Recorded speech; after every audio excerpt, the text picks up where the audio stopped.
The रॅशनॅलिस्ट मुवमेंटमध्ये आपले स्वागत आहे. मित्रांनो, आज या व्हिडिओच्या माध्यमातून भारताच्या खऱ्या इतिहासाशी संबंधित काही बाबींविषयी आपण चर्चा करूया.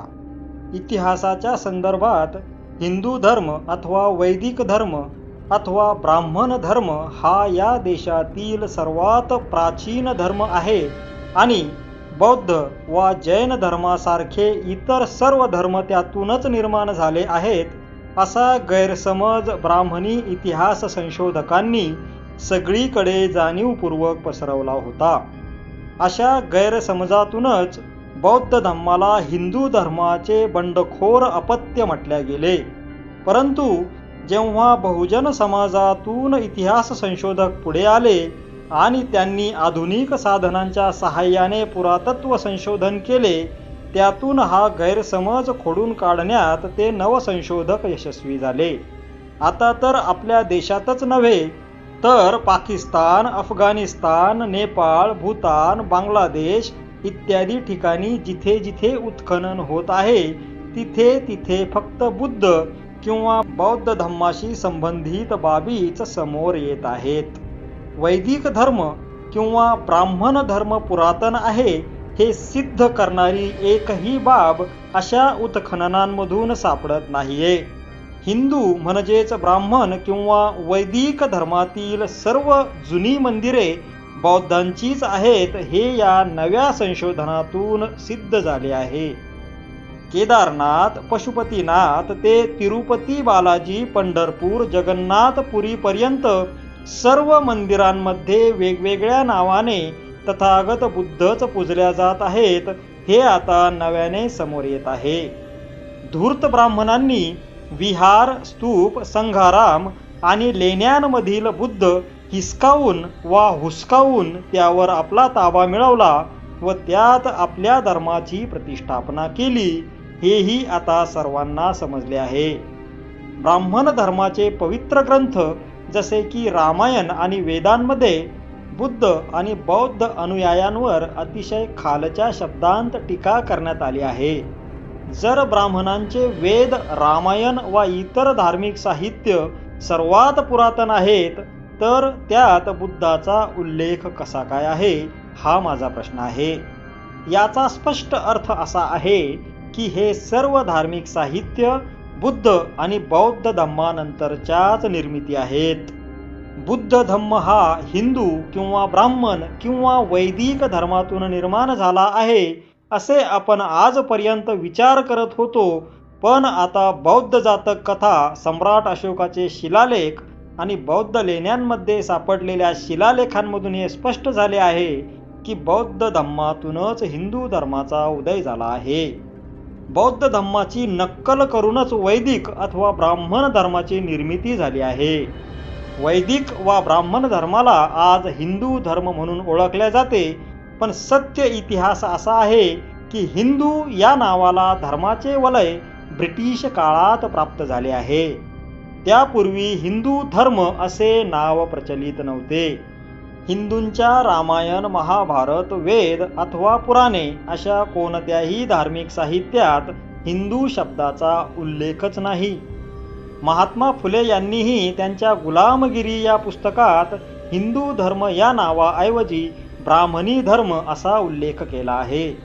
त्यांच्या साहित्यात हिंदू धर्माचा कुठेही उल्लेख सापडत नाही.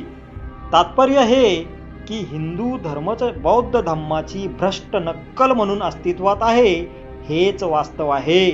पण आज ब्राह्मण बौद्ध धम्माला हिंदू धर्माचे अपत्य म्हणवत आहेत.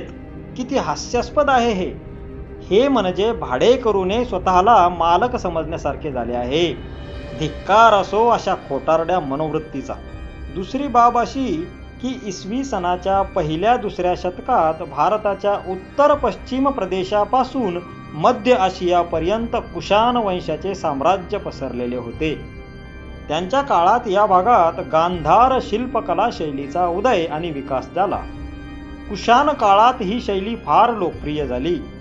आजपर्यंत ब्राह्मणी इतिहास संशोधकांनी सगळीकडे असा प्रवाद पसरवला होता की गांधार शिल्पकला शैली भारतीयांनी ग्रीक आणि रोमन लोकांकडून घेतली, पण हे दादांत खोटे आहे. वास्तविक परिस्थिती अशी आहे की ही शैली ग्रीक वा रोमन लोकांनी दिली नसून त्यांनीच ही कला भारतीय लोकांकडून आत्मसात केली. आता काही जण म्हणतील की ही कला वैदिक वा ब्राह्मण धर्माशी निगडीत असू शकते, पण तेही खोटे आहे. या शिल्पकलेचा वैदिक अथवा हिंदू धर्माशी काहीही संबंध नसून ती बौद्ध धम्माशी संबंधित असलेली कला आहे. ब्राह्मणांनी त्यांच्या वेद, पुराण आणि इतर धार्मिक ग्रंथांमध्ये शिल्पकारांना शिवीगाळ केली आहे. त्यांना जाती व्यवस्थेत कनिष्ठ स्थान दिले आहे आणि त्यांना राज्यातून हद्दपार करण्याचे आदेश दिले आहेत. शंकराचार्यांच्या बाबतीतही असेच खोटे पेरण्यात आले आहे.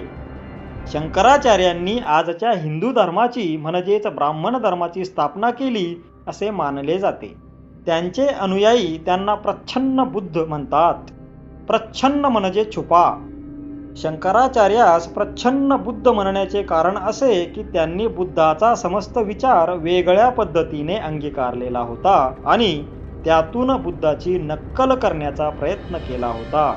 यावरूनही हे सिद्ध होते की आज ज्याला हिंदू धर्म म्हणतात ते बौद्ध धर्माचेच विकृत स्वरूप आहे. शेवटची बाब ही की सम्राट अशोकाच्या शिलालेखात बमन आणि समन हे शब्द लिहिलेले आढळतात. त्या शिलालेखांतील मजकुरानुसार बमन शब्दाचा अर्थ विद्वान असा होतो. तसेच बौद्ध धम्माचे पवित्र ग्रंथ त्रिपिटकातही बमनवग्गाचे वर्णन आले आहे आणि त्यात बमन शब्दाचा अर्थ विद्वान असाच होतो. वैदिकांनी नंतर हा अर्थ बदलून बमन शब्द ब्राह्मण या नावाने स्वतःची जात म्हणून स्थापित केला.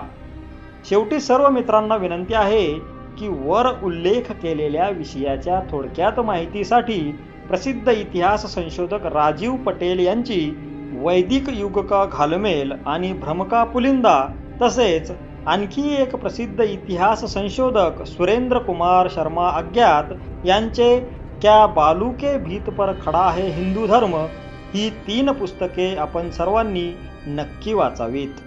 वरील तिन्ही पुस्तके ॲमेझॉनवर उपलब्ध आहेत.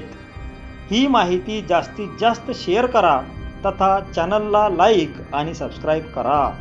जय भारत.